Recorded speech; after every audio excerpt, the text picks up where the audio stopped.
Okay, beautiful. So pumped to be talking to you both today. We're going to get really in the weeds, and I am excited for you all to hear the brilliance coming out of these two. I'm not going to spoil the introductions, though. If you can both just take it away, let us know who you are and how you got here. Hi, everyone. Nick with Intuit TurboTax. I spent most of my career in hospitality and tourism, 15 years in Las Vegas and San Diego, marketing hotels, casinos, destinations. And I mention this because at a casino, our whole job is to take people's money. And so it was a natural transition. When I got tired of that, I moved over to Intuit and TurboTax, where our whole purpose is to put more money in people's pockets. So I have a much higher purpose now in my job. So I'm excited every day when I come to work. Do you feel like you've balanced the scales, or do you have a little bit more to go? I have a long way to go. Okay, got it. We've taken a lot of money from 65-year-old women in Summerlin, Nevada, in a local casino. It's horrible. You wake up and they're like, how much money did we get from them yesterday? I'm like, it's pretty bad. And I apologize to anyone else that might be in the casino industry there, but good luck. Hi, I'm Stef Work. I work for Paramount Plus. I manage their customer data platform. I sit on the measurement operations team, which is in the digital insights group. That sounds like a lot. It is. We manage the customer data platform that feeds into our channels like email, push, SMS, in-app messages across 38 to 41 different platforms if you talk about what that day we're going to target. And I partner with our loyalty teams and our lifecycle marketing teams to figure out what is the best campaign to run at the time, and also orchestrate which campaigns get offered to which people at any one time. Awesome. So you said 38 different platforms, technologies. I'm not going to make you list them all, but I do think there's it's a lot of important. smart TVs. Yeah. There's a lot of smart TVs out there. Got it. I am curious, though. So what is the broad tech stack that you both are working with? Because I think it's important as we start to dig into the operations and how this all comes to life. Like, what's the lay of the land? I'll get started. So we said the word Frankenstack last night or yesterday afternoon, and we do because Paramount is a group of companies that have all come together, and we continue to come together. So our customer data platform is Adobe's RTCDP. We activate on Braze in-app messages and push, and then Salesforce Marketing Cloud for email, and then Redfast for in-app on OTT devices and larger screens and web. And do you feel like those are pretty well integrated, or are you on a journey to make it all a little more seamless? It's always a journey to optimize all of our tech stack. Oh, and our data warehouse is GCP and the whole Google Cloud to feed all of the data into every channel as well. So yes, always an improvement. And Nick, how about you? So we've got a lot of internal data sources that come from the consumer side, from our expert side, all flowing through our CDP, which is Segment. We are moving some of it over to Adobe at this point. Not sure whether 100% is going over there or half, still to be determined. Not sure why the data team is making these decisions, but we're still trying to get through that discovery phase to see what the best outcome is. So it all flows through the CDP and then ends up in Braze. So we do all of our email, SMS, push, in-product notifications through Braze.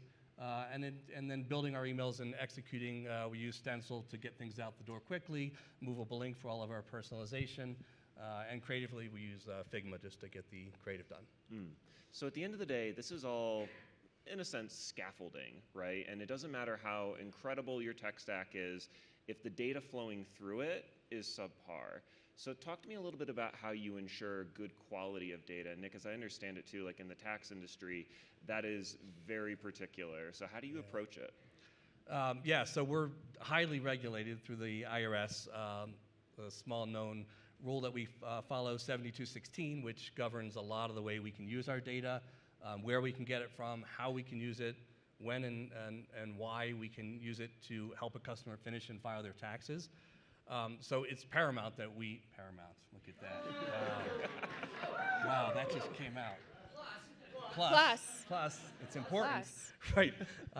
It's super important that we have clean data from the beginning, because you can imagine if you're a tax customer and you're getting a message from us that says, hey, you got a refund waiting, and then all of a sudden you log in and you've got $2,000 due to the IRS. So that's just the basic, right? The top line, everybody's going to see that in an email. But there's so many data points that come from so many disparate sources that our teams are focused on cleaning the data to a 5-star level. That's a new system that they put into place this tax season. So if it's not 4 or 5 stars, we can't use the data, even if we've been using it the last 10 years in our system. And we've had campaigns that are automated, that have been running season after season, where it's been great. We've had great responses, but now all of a sudden, we're really focused on cleaning the data even more. And so these campaigns are literally thrown out the door. We can't use them this year because we need to have that clean data. And so just from an operational standpoint, we have a team dedicated specifically to the CRM channel that is focused on only the data that we're using in CRM. And so other teams may be using it in social or in the product or in paid advertising. Great for them. But CRM has its own rules in terms of when it's usable, is it real time, is it latent, and can we use it for a specific customer group? So really focused on the CRM channel specifically with our data. And probably lower stakes with Paramount Plus in terms of the implications, but how do you approach that stuff? So there's a reason why the CDP sits with the measurement organization. In order to, I was originally hired as a data integration engineer, so I was putting the pipelines together to make sure that you don't lose integrity of your data when you're moving through different platforms. Is it as good as just putting it all in one big platform? Very different panel discussion. But where we stand at Paramount is we don't want to target someone with the wrong information, right? If you're not at all interested in Taylor Sheridan, apologies, but somebody at dinner last night was like, should I know Taylor Sheridan? And you're like, if you know him, great. If you don't, we'll target you for something else that you've watched, right? We want to get that right for the customer, and it comes from, I don't want to be targeted as a customer with the wrong information, and we want to make sure that you also feel valued with what you're spending your money on. So. And I feel like you can often see the impact of low quality or poorly maintained data on the other end, right? Once a campaign is deployed, maybe performance isn't there, et cetera, or customer feedback. What can you do to proactively diagnose? Or I guess, how do you generally measure the health of your data? Testing. Lots and lots of testing. Before we hit that, okay, well, we do it every day. This campaign will be ready at 6 o'clock. Now run it in perpetuity, even for as low stakes as a campaign that we have, which is you haven't watched on a larger screen, so you've only watched on a mobile device, that we want to make sure, hey, we've got this great content. We want you to watch it on a bigger screen because you can see it better. We want to make sure that it's targeting the people who haven't done that. And a lot of times we'll go through testing. We have the measurement organization at Paramount is awesome because we have both they're putting in the tracking, but they're also doing end-to-end testing, and the QA engineers under our team are A+ number one, 7,000%, because they find the tiniest detail and they'll be like, is this okay? And we're like, yes, within acceptable criteria. So yes, lots and lots of testing. Anything you'd add? Yeah, so we were at a point where we would wait for the analytics to come through and take a look at the results and then identify an issue with a data point. And so that just didn't work for us. So about 2 years ago, there was a dedicated redundancy team on the data team that literally is looking way up funnel in terms from the source down to where we're getting the data ingested. And we're identifying it in real time. So there's a lot of automations that are running that have triggers that tell us if there's a drop in volume for a specific segment, if a data point, if the type of syntax that the data's in doesn't look right, something happened. We're getting those notifications in real time because we need to move fast. And the tax season is for 3.5, 4 months long. And so that's all the time we have to keep our customers engaged and get them to file their taxes. So if it's not real time, we're going to lose a lot of a lot of customers are going to lose their momentum in filing their taxes, so we need to get it right from the moment it happens. Yeah, Yeah, so it sounds like for both of your companies, you have a lot of in-house expertise and probably a lot of legacy learnings, probably some painful ones. Can you tell me a little bit about, like, if you had to distill it down, what the best practices you have for integrating your data across this very massive tech infrastructure that you have in place? Steph, can I kick that off to you? Sure. So integrating your data across the platforms, it really starts with understanding what the individual use cases are and saying we have all of this data. We have scads and scads, and when you're watching a video on Paramount Plus, it's every 5 seconds there's a ping that that video is still getting watched. So that in turn becomes a ton of data. And from there, how can we make that actionable, usable in campaigns to, hey, we know that you watched that to 30%, how can we get you to finish watching that so that, oh, by the way, you can renew your subscription for the next month, right? And trying to get all of the data through from one place to another, we do utilize the CDP to federate data.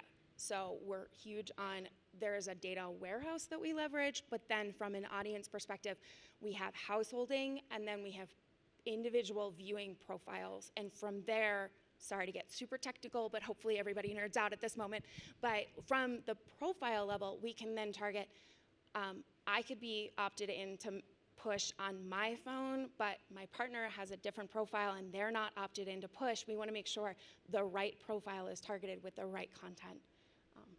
So hopefully that answered that. Yeah, I would say from the TurboTax perspective, having all of our teams working cross-functionally with each other to understand the data. So our agency is really involved in not just the creative part, but they're involved in the data aspect of it. They're always asking questions about what is the data, where is it coming from, before they even start building the creative out for us. Same with our partners at Movable Link. They're not just helping us execute the personalization once we get to their product. They're actually involved in some of our meetings in advance, so they understand the data, where it's coming from, so that when they're building a Movable Link, it's a lot smoother of a process. And the biggest change that we did was our marketing teams now, we're actually embedded with our product teams, so that we have a closer relationship, because there were many tax seasons where the product was working with their own analysts and data teams to develop the data that they need to show the customers certain things in product. And we were doing the same thing from a CRM perspective, and they didn't match. And so, for instance, we had a progress bar, which we thought we had the right data, and we were showing the customer progress in an email, but the product team had a progress bar as well, which had different data points, and so 73% done in the product and 62% done in the email that they saw. So horrible experience. So now that we're embedded, that process of the smooth delivery of data from one point to another is much better. Okay, so you've got your data now. You've probably got some substantial tech investments. Now's the time for a CDP, right? That just solves every problem. It's sunshine and rainbows.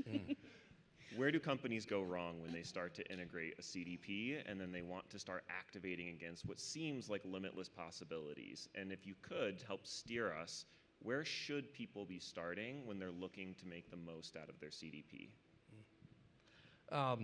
So we have a lot of data from customers.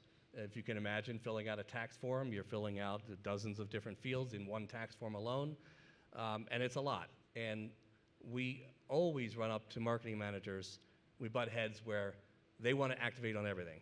No matter what field is entered or not entered, or if the data is put in wrong and they put in the wrong value, I mean, there could be a million automations that are being, considered. So I would say from a CDP perspective, we can't overwhelm our system with everybody asking for every data point in real time to get from the CDP to Braze. So we've really had to pull that back. We've built a process now where my team specifically was kind of created to be that central person, that middleman, to get the data from all of our marketing teams and really have a prioritization process set in place to determine, is it really needed? Do we need to engage the customer at every point of the form that they missed or filled out or dropped off? And we've whittled it down to the key milestones. But really, I would suggest, think about it. Does it have a business impact? Is it going to make a difference, or are you just sending an email out to tell leadership you sent an email out that day? Because we've run across that, and we've had to really rein that in. I would fully agree with the rigorous prioritization of it. However, we try to we also have a use case intake process. When we originally set up our CDP, we set it up based off of 3 use cases. One was really highly strategic, had a couple of steps, not huge, but a couple of steps. And then where it came out in that very first use case ended up being like super low level. So you have to have both low-hanging fruit, go make sure that you're talking to your customers, make sure that you're leveraging the channels that they're opted into, and utilizing the data that you have in the CDP. We started off at Paramount with kind of really top level, I call it like top of the cake, and then the crumbs at the bottom, and I will sweep up crumbs all day long, and we'll do 40 tiny campaigns that make up one of those really highly strategic campaigns at the top, because you kind of need that mix, right? And I just feel like we found a really good pattern that some of those super small campaigns are very show-based. You finished watching this one show, go watch another thing. Did you already know that you could watch this other show if you had the Showtime plan? All of those examples, and trying to leverage all of the different stakeholders. They have some good ideas. I will absolutely benefit of the doubt. People always have great ideas, and then once it gets down to the lifecycle marketing team, how do we then put that into their process of, these are the operational emails that are going out anyway, so how do we layer it in so that it becomes an awesome, like, 7-layer chocolate cake with reporting in between every layer? Got it. Yeah, it's interesting, and I don't want to misrepresent, but it kind of felt like I was hearing, like, Nick, you're saying less is maybe more, and then Steph, you're saying, but sometimes the crumbs are worth going after. Yeah. What do you think guides some of that strategic decision making? Some of it is knowing that those larger strategic decisions take time. It takes creative the time it takes to make things. It also, you have to, in order to have a 7-step journey, maybe we're sitting for 3 months collecting data on step number 2 before triggering step number 3, because we want this to be a year-long process or something. So that's one of my examples, just because it ends up being think about a longer time frame, and then also short time frames to keep the trickles going. Yeah, we have a lot of automations that are planned and programmed in advance, but because it's a short tax season, we have a lot of pivots that happen, and one of the reasons why, like, we use Stencil is to get these pivots out the door quickly. And so when leadership says there's a business change in needs, we may have been collecting data and gotten these really targeted niche audiences ready to go, and then we never use them because we have to pivot quickly. So I think that's why we're saying to the team is, let's focus on the big items, knowing that you may have other additional niche data points that you want to target, but they most likely will go away. Just the nature of tax season, we build stuff and it doesn't happen. Got it. And I love that you brought up automation. I'm curious, should we automate everything? I believe so, yeah. From my perspective, automations in the tax business makes sense because there's no change in the values that we're expecting, right? Tax forms are tax forms.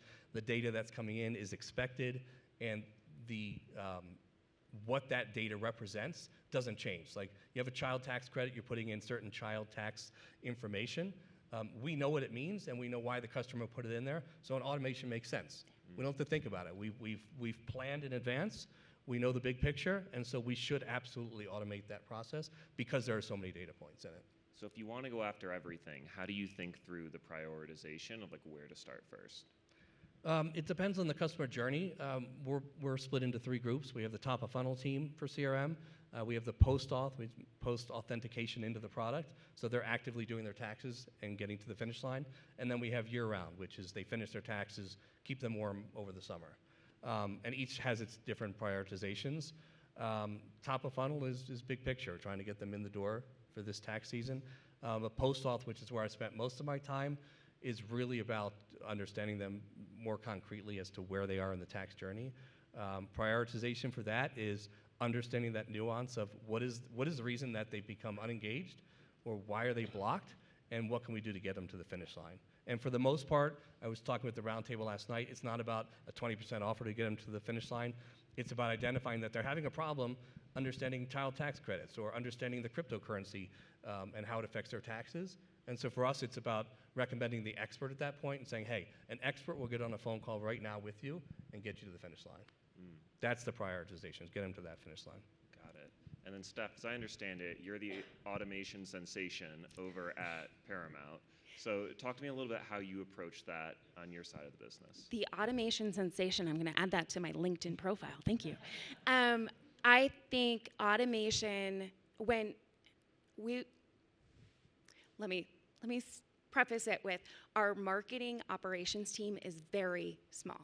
The more we can automate, the better it is. The more we can automate so that somebody has to touch it once and say, this is actually, just set it up, and then we test it, test the heck out of everything, and then automate everything until, with knowing that you have to have those touch points of testing to make sure that it's still working, checking in. We recently had an audience we thought was working absolutely fine, like clockwork, people who watch sports, right? Think of it, super simple, people who watch sports. And then I have a calendar, I still have a calendar notification on because I am terrified that somehow that flag is going to be dropped. Am I still gonna test it? Yes. And that's where I kind of want the next level of technology to go and say, hey, by the way, there's reporting that says that, but then it gets super noisy, and how do you listen to that? So yes, automate everything and make sure that people have enough flexibility to then change things how the business needs. Got it. And I do just want to ask, just for the sake of argument, from the reverse direction, is there ever a time where manual control is still the way to go? Or like in a perfect world, can you truly automate from top to bottom your operations? Saw a little head shake no. No, you can't. You can't lose the people in there, because as much as we want, I say this often, that I can't wait for AI to take over 20% of my job so that I can have 20% to do the other checks that I want to be doing and looking at other bigger strategic objectives, all of those other things we want to do, great for automation, but it's not there yet. I feel like we're almost there, but not quite there yet. Yeah, I would agree, the same thing. We have a team of smart marketers that understand the nuance of the customer and the way we engage with them. So as much as AI is really evolving and we're incorporating it into all of our tech stacks and decision making, there's a human behind it that understands it and that can really pivot at a moment's notice. Got it. Yeah. Awesome. So everything we've talked about today, it's not the flashiest thing in the world. I've never seen an agency put together a sizzle reel of, putting together this new automation flow or unlocking a new data segment in a CDP. We leave that to the brand marketers and the TV advertisers, right? But if we did put together a sizzle reel for the two of you, what are you most proud of in this past year that you would want to highlight? You want to start? Sure. I would highlight a program we call it Activate Experts, fully data-driven. Most people know TurboTax as a software, right? You do your taxes because they built a software to do it for you, and you could skip the CPA or the accountant.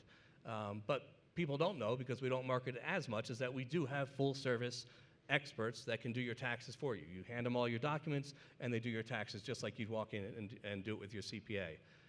And so we spent the last year or so building out our expert network in terms of the data perspective. So now we can market on behalf of the experts from many to many, or a one-to-one experience, using the data from the experts. So the data for the customer lives in this system over here, and then the experts have an entire different system. It's the expert's name, the address, the number of years they've worked, and all of their specialties. Are they specializing in cryptocurrency or multi-state taxes? So we've had to take that data and match it with the customer data, and we've built our own in-house models that will give you a recommendation based off of your life changes and the expertise that the expert has. And so now CRM can actually deliver through any system a personalized email from that expert at any point to all of the customers that they're working with this season. So it's a huge leap forward for us to now have the experts being able to market TurboTax on behalf of TurboTax itself. Super happy with it. So Yeah, if you've really seen cool. email this year from a tax expert, it's likely coming from a new product system that we put into place. That sounds really cool. I am looking forward to doing my taxes. Maybe. Come on. On the Was that quid pro quo for the Paramount for the comment Paramount earlier? for the Yeah, Paramount yeah. puns, we have a Yes. lot of Paramount puns. So I really wish I could have shown you our sizzle reel, though. I really wish I You could had have. one and you didn't bring it? I can't share it, but we do internally have a sizzle reel for our data team, and it is epic. So, but one of the campaigns that I am most proud of, and we're going to hit about 85 different campaigns. Some are fully automated, some are long-term ones, and then some are like 2-week deals, whatever, we're done. One of them was same day, and it was for the Super Bowl. And we had just finished rebuilding the CDP. Thanks, Adobe. And we had just finished rebuilding it, and we had the opportunity for in-app messages for if you want to cancel your Paramount Plus subscription after you finish watching the Super Bowl. So we found that out. It wasn't even 2 weeks. It was like within 10 days. They were like, hey, we do this cancel save campaign for the championship. Can we do this? And I was like, well, we just did it for that. Let's do it for this. And they were like, it's like, let's test. And I was like, yes, please, let's test. So what it was is that if you signed up for Paramount Plus for your Super Bowl party, for your viewing, if you couldn't remember your household and you just started a new trial, and then immediately went to cancel, because some of us are responsible human beings and immediately cancel it right after, knowing you have 6 more days on your trial, and we would offer them certain promotions. So given their viewing history, if they had watched the previous football game, they got 2 months free. If that was the only football game that you watched all year on our service, this is the first time we've seen you, you get 1 month free. And we saw a massive lift based off of a prior campaign that was run on the previous Super Bowl that was barely leveraging. It was like, I think it was just an email campaign that happened like between a day to 2 days after the game because of time, data lags, right?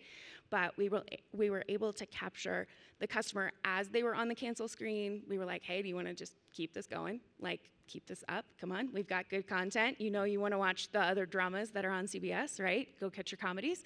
And it was actually a really good campaign. So it was super short. It was set up massive testing for a very short period of time, and then shout out to Adobe engineers because they had a whole, because the Super Bowl was being streamed through Paramount Plus, we had Adobe engineering on board because we would have tipped over their measurement servers otherwise. Got it. Okay, final question before we turn it over to the crowd to hit you with the hard-hitting questions. We just looked back. I want to look forward. What are you both most excited for in the year ahead, assuming your funding gets approved, as it always does, for all the cool things that you want to do? Fun things about 2025.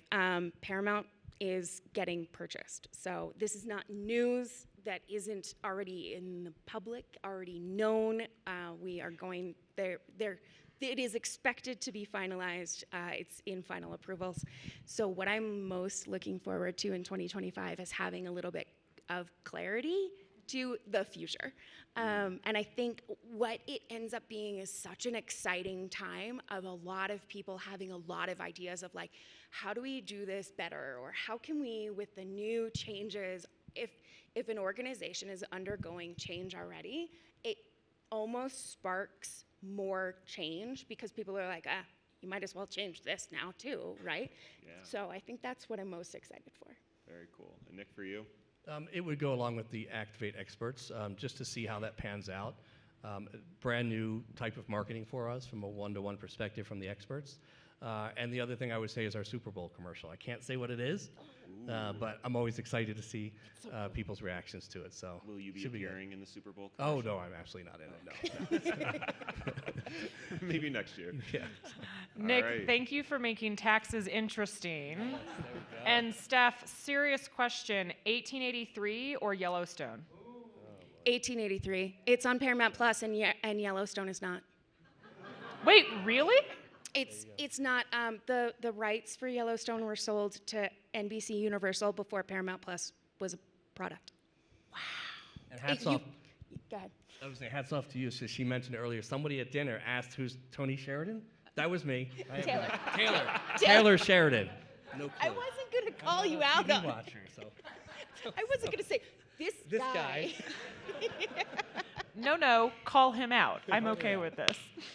Serious question though, as we think about like the ops, the MarTech, how we're building our processes, like how do you guys go through the build by partner process of what do you build yourself, who do you partner with, what do you buy itself, like what does that look like for y'all? Intuit has a huge resource in-house. I mean, we've got the staff and the resources to build a lot of stuff ourselves.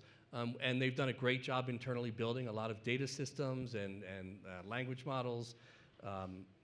And it works for certain use cases, but we have realized over the years, I think, that there's better companies out there that are specifically tasked at building a certain product or a tool. And so they've embraced that over the last couple of tax seasons, where the only issue is like AI coming up now, where we're really strict with the AI function. I'm sure a lot of companies are too. So as long as we can pass that hurdle and the product is good, we're happy to go outside to a third-party vendor. And the way that it works at Paramount is that we have our tools. We have tremendous in-house resources as well, but they are mostly leveraging those tools that we've purchased. So there is a significant buy portion and not build in-house. And then you have some divisions, I will totally call them out, on Pluto TV, so catch your fast viewing. And they're almost 90% in-house. They've built their own data infrastructure. They don't even use like GCP to house it. Like it's all very department oriented, and I'm interested on that migrating, but that's a whole different thing. On the what products we use when we use them is a continual conversation of, hey, you know what, this new feature came out on this product and the contract's wrapping up on that product, so do we change it? And it ends up being a lot of meetings and a lot of communication with our stakeholders on how we can best leverage the best technology out there. Questions from the audience? Can always count on you, Ryan. Shocking. Should I just give you a mic? Do you want one? Shocker. Yeah. They should have a golden mic. Yes. Hi, I'm Bob. Steph, the thing that jumped out at me is that when you were describing your stack, it was almost schizophrenic, Yeah. right? So, yeah. Two questions. Number one, how do you manage marketing automation with such a disparate stack and in the integrations? The second is, was that stack chosen because of individual preference, or is it a wheel and spoke model where they got the best of breed and all those platforms are supposed to be the best and we want them? I would love it to be a wheel and spoke flywheel model. It's not. It's schizophrenic. We know that there are stakeholders who leverage their preferred product. Whether that feeds into, and from the data side where I sit, I don't hold that stake. Where I hold it is, how can we make sure the data is maintained and integrated as seamlessly as possible, right? And where it comes in is it's legacy. I will 100%, the reason why it's so schizophrenic is it goes back to CBS Interactive had a streaming product, and then it became Paramount Plus. And so we've had email since, 2012? Or prior to that on CBS networks. And that migrating in ESP, we've done it once. We'll do it again if we have to. Like, everybody can do that. But where it comes from is we do leverage our CDP to house how's the data federated out to the activation channel, and where to go back to answering your very first question, it goes to the stakeholder in which is it activating. So if we have a campaign that is both push and email, I work with both of them and go, what data do you have? What data do you need? And then how can we automate that so that you guys have, if it has to come from, primarily I like it to come from the CDP, because then it's the same data to both channels, right? And then sometimes they're like, oh, but I already have this automated campaign. We're just gonna tack on this extra icing on top over here. And we'll be like, okay, but you're gonna get this because that means it's the same from the push channel. Thank you. Good luck.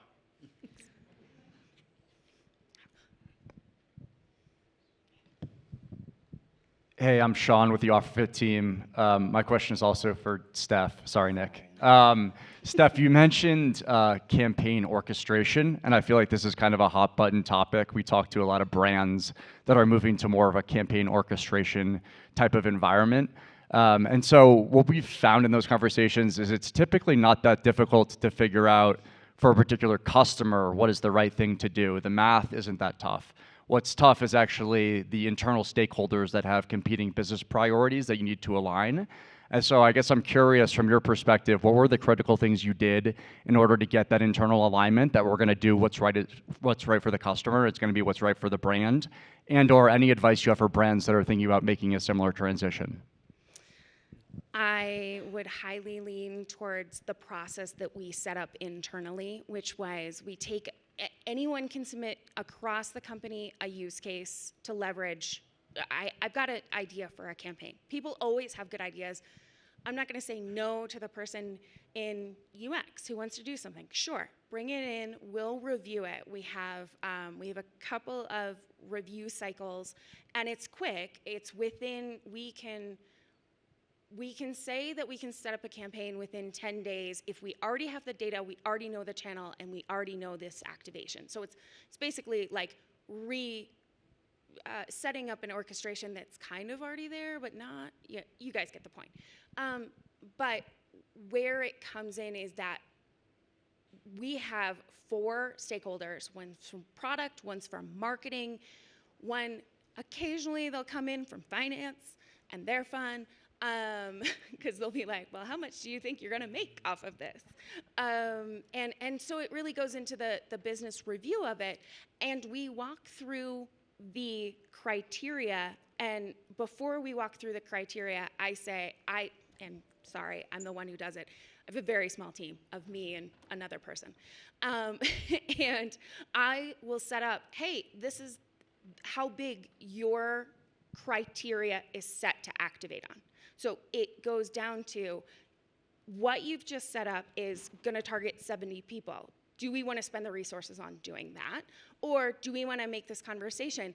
And basically, it ends up as a walkthrough process to say who qualifies, how many qualify, and then pause to do a full, everyone checks it off to say, this is who we're targeting, and we're okay with spending all of these resources for 70 people. Absolutely. Sometimes you have to. Absolutely. Sometimes you go back to the drawing board and say, actually, we're going to widen that criteria. I didn't mean it to be this. And it just ends up being a conversation with internal stakeholders and just trying to understand we're all humans and we're all just trying to communicate to one another, right? We included finance on almost every one of our requests. Yeah. They need to know what the impact is from a financial standpoint. Yeah. It's resources, so. Any other questions?